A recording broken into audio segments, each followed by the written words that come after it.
My name is Paul Karp. I am the Director of Research at GreenBiz, and it is my honor to be here today with two esteemed guests. We have Linda Clemens, the Vice President of Sustainability Solutions from NRG, and we have Neil Russell, Vice President of Investor Relations from Sysco. And before we jump to our panelists, just want to kind of lay a little bit of context for the discussion here. So it's been a long week. Many of you attended the Renewable Energy Buyers Alliance Summit, where we had 500 large corporate energy purchasers here talking about executing power purchase agreements, green tariffs, things like that.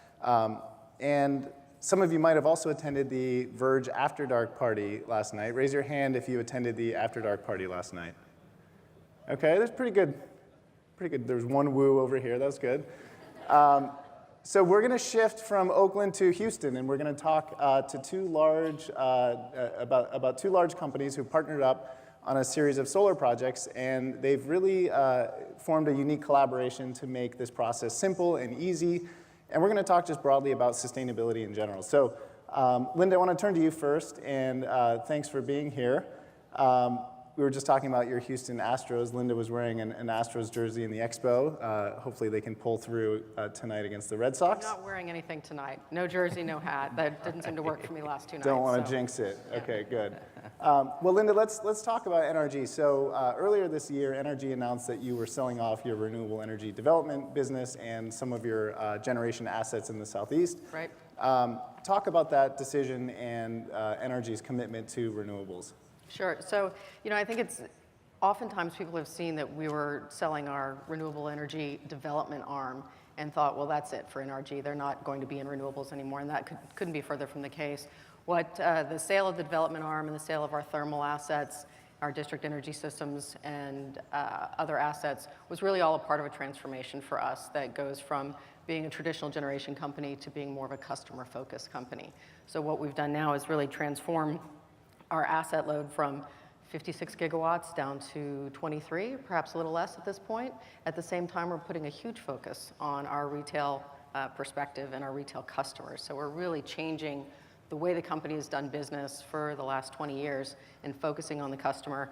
And the opportunity to work with Sysco was a particular case in point. It's really exciting. Great, thanks, Linda. So Neil, we've seen the other Sysco, the technology Sysco, on our stage here before. You represent the large food distribution company. Talk about your commitment to sustainability and how does renewable energy fit in? Sure, thanks, Paul, and thanks for having us, honestly. Our first time here and an opportunity for us as a company to grow in this area. We're really excited about what we have going on. We've just recently established a whole series of goals in this area, particularly looking out to the 2025 timeframe. So to answer your question, sustainability is very important to us. We've had a lot of success as a company, and we've made some progress in some areas over a period of time, but we've just recently come out and taken a big step and committed ourselves to some really big goals for a long period of time, which was something new for us. And so we're humbled to be part of this conversation, to be partnered with great folks like Linda in your company to help us achieve our goals. So we've got a little bit of anxiety about thinking about how do we actually accomplish all of this, but through great partnerships like what we have here, we feel good about that. We've taken a lot of work and we've just tried to bring people from the business into the conversation to think about how we can actually accomplish these goals. And for us, we've put it into basically three big pillars as we think about people, as we think about product, and as we think about the planet. So what we're doing here through this project is in our planet pillar and thinking about renewable energy. Great, so let's talk a little bit about the project then. So it's a series of 25 megawatt solar garden projects across Dallas and Houston.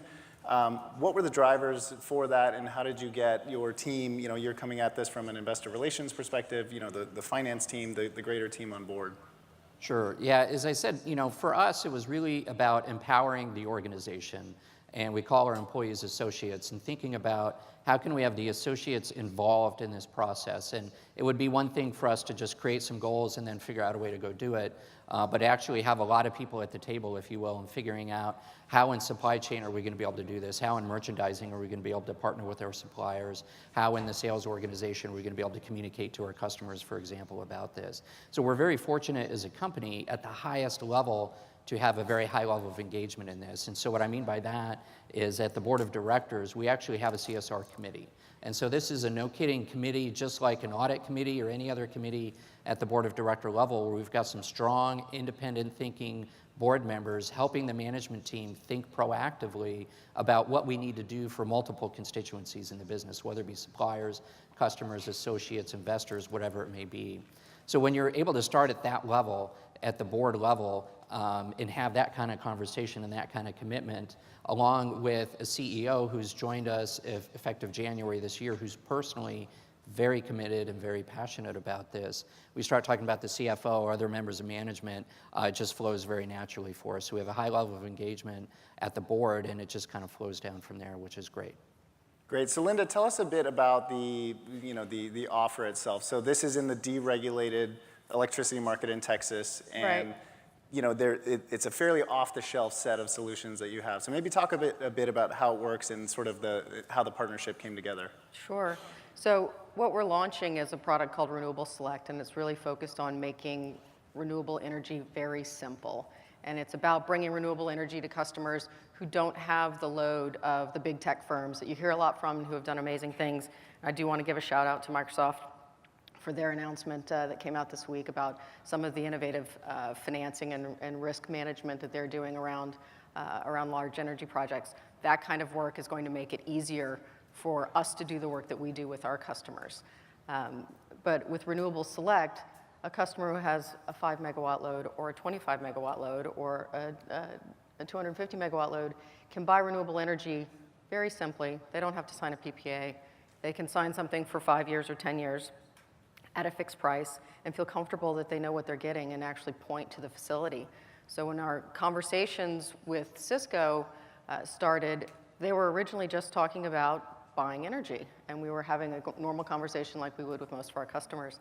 And then the opportunity arose where we were talking to some solar developers, and we had the opportunity to actually bridge that gap between what Sysco was looking for and what we were buying from a solar producer.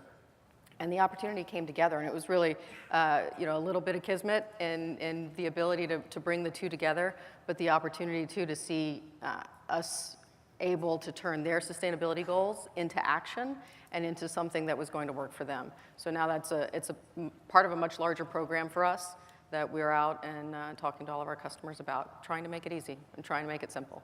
Good. And so Linda, you talked about that, the simplicity of it. There's also sort of a shared risk component, right, where you're taking on some of the potential risk of price volatility in energy markets. Talk about how that works and just what it means for you to take that on.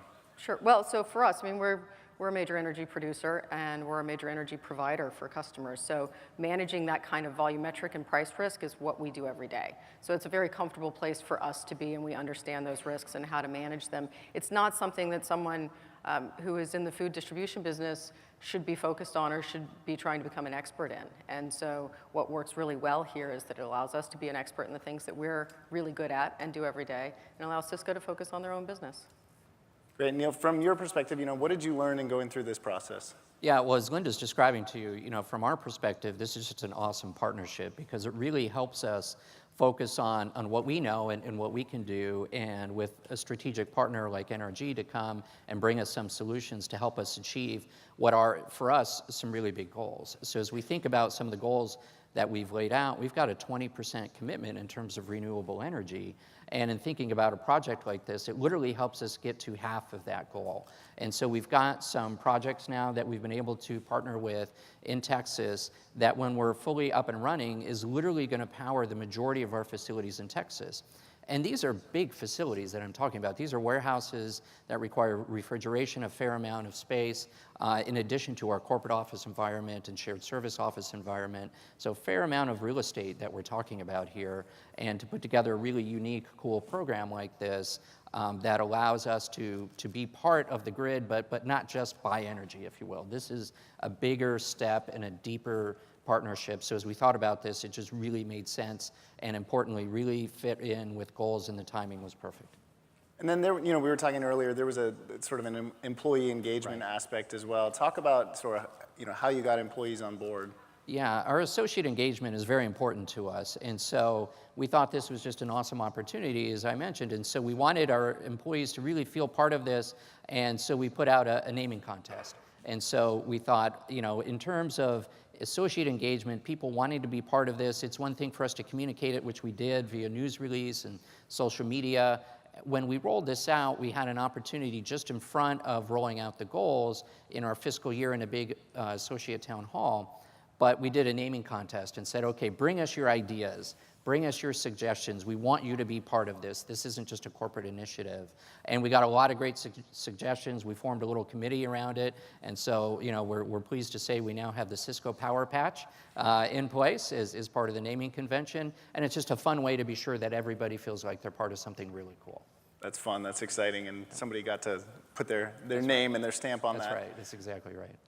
So Linda, you know, let's talk a bit. Texas is a unique market, right? And talk about why this particular deregulated market we're talking about in this particular offer is a good fit for not just Texas, but you know, other markets around the country. Sure. So any place where you have a deregulated market where people are free to choose their electricity provider, you're going to have more options. That's sort of the definition of deregulation, is that you have the ability to make a choice in who your provider is. So whether you're talking about PJM or parts of New York or parts of New England or ERCOT, the Texas market, you've got a lot of options. And so for us, that is where NRG does the majority of its customer business, because we're not a utility. We don't have a rate base. We don't have the ability to be the only provider available to our customers. Our customers have to choose to do business with us. And so to be able to have a partner and a customer like Sysco who's willing to come out and talk about what we've been doing is a pretty exciting time. In the world of energy nerds, this is a really exciting time to be a part of the industry. Well, good. There are a lot of energy nerds here, so you're talking to the right audience. So let's broaden the conversation a little bit. And Neil, I'll start with you. You know, we've heard from big companies like UPS, Walmart about this movement towards electrifying your fleets. And Right. as a major food distribution company, you have a large footprint, emissions footprint on the transportation side. So what is Sysco doing on that front? Sure. So as part of our goals, reducing our carbon emissions is part of that objective. And over time, we've tried different alternatives. We have a unique fleet, if you will, in that it's a large fleet, but a lot of heavy loads going short distances out and back. So not your kind of traditional long haul over the road, but yet a very heavy load. And so we've tried natural gas, we've tried hybrids, we've tried different things, and we've had varied success over time with some of those products. More recently, what seems to have more opportunity for us are the electric vehicles. And for us, there's really two components to that. There's the tractor itself, of course, but then there's the refrigeration unit. More than half of the product that we're delivering to our customers requires refrigeration either in the warehouse or in transport. And so we're really trying to solve for both of those. And the electric vehicles is a really nice opportunity. So we've been doing a lot of work at that and thinking about different ways to do that, testing different things. And in the past year, we've placed an order with Tesla to bring some electric vehicles into our fleet in a larger way than we've done in the past. So we're still learning, we're still testing different things, and there's more manufacturers out there, obviously, that we continue to talk with. But it's a step forward for us as we think about how are we going to achieve that goal, and it seems as if the electric vehicles have good opportunity, as well as what we're also thinking about in certain urban markets or smaller trucks. So if we can find ways to get the product to our customers who need that product at certain times, if there's ways we can do it with smaller vehicles, we have been piloting some things in the last year, and those pilots went well, and so we're now in an advanced kind of rollout stage of bringing some smaller vehicles to market. Great. Now, before we turn it over to Elaine at the sidebar, Linda, what is NRG doing broadly in sustainability? We've been to your beautiful campus in Princeton with a ton of energy storage and renewables on site. You know, what is NRG doing broadly beyond some of these renewable offerings you have? So beyond the renewable offerings, I mean, we are working hand in hand with a number of our partners and helping them either determine what their goals need to be or mapping how they're going to get to their goals. NRG internally still has significant science-based targets that we're working to meet between our sustainability team in San Francisco, in Austin, in Houston, and in Princeton. And we're trying to learn a little bit more every day around technology and what the applications are and learning from our partners about what we can do for that. Great. So Elaine, at the sidebar, do you have any questions for us? I do. So it's interesting. Sysco is clearly at the intersection of the food, water, energy nexus. So we're wondering, how do you address this in your supply base? You've got a huge supply base, CPGs, farmers, et cetera. Yeah, it's a great question because we do kind of sit in the middle, if you will, as a distributor and thinking about a lot of large companies, some food manufacturers, but then also all the way down to some small farms in different communities where we're obtaining products that our customers and ultimately their customers need and want as part of their dining out experience.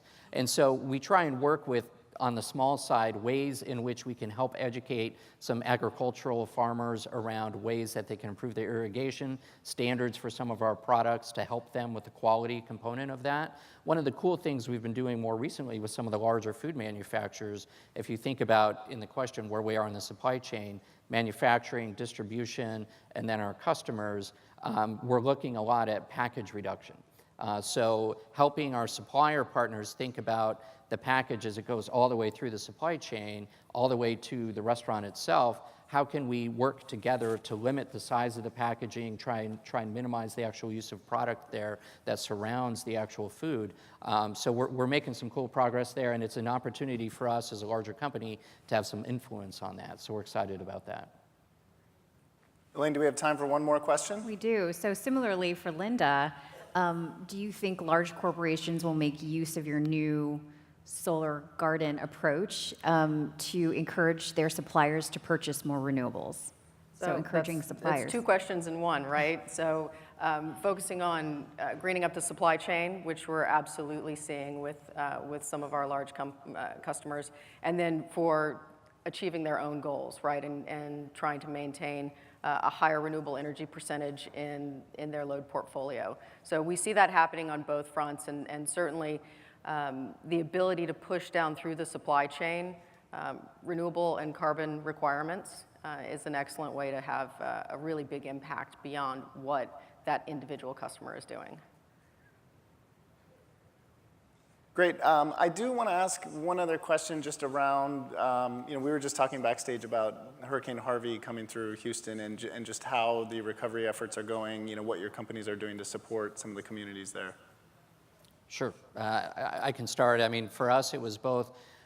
We've got customers who are beyond restaurants. We have healthcare, we have education, we have a lot of critical need customers, including a lot of the shelters that were in place and folks like the Red Cross, that for us, the immediate focus was on how do we get critical product to critical customers, and very proud of the team and a lot of great work that they did during that time period to get materials where they needed to be. Since then, there's been a lot of focus on our associates who were impacted, and we have a lot of independent restaurant customers whose establishments were damaged during some of that, and helping them solve problems and helping them get product and think about how we can more creatively support them beyond just delivering goods. And our people have done a great job supporting one another and supporting our customers. Really proud of our associates and what they did. I think we had a similar reaction in that our entire company rallied significantly to move starting at the coast and then all the way up to Houston to try and make sure that we were able to maintain some of the very basic needs that had been destroyed from the storm.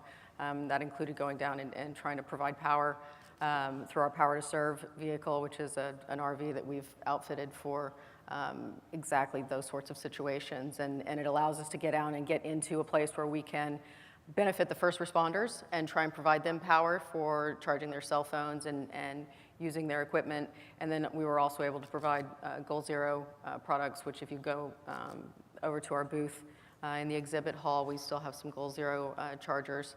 And so we were able to try and provide that portable power that's so necessary when the infrastructure goes down. Great. Well, thank you for everything you're doing, and thank you for joining us here. Please join me in thanking Linda and Neil. Great. Thank you.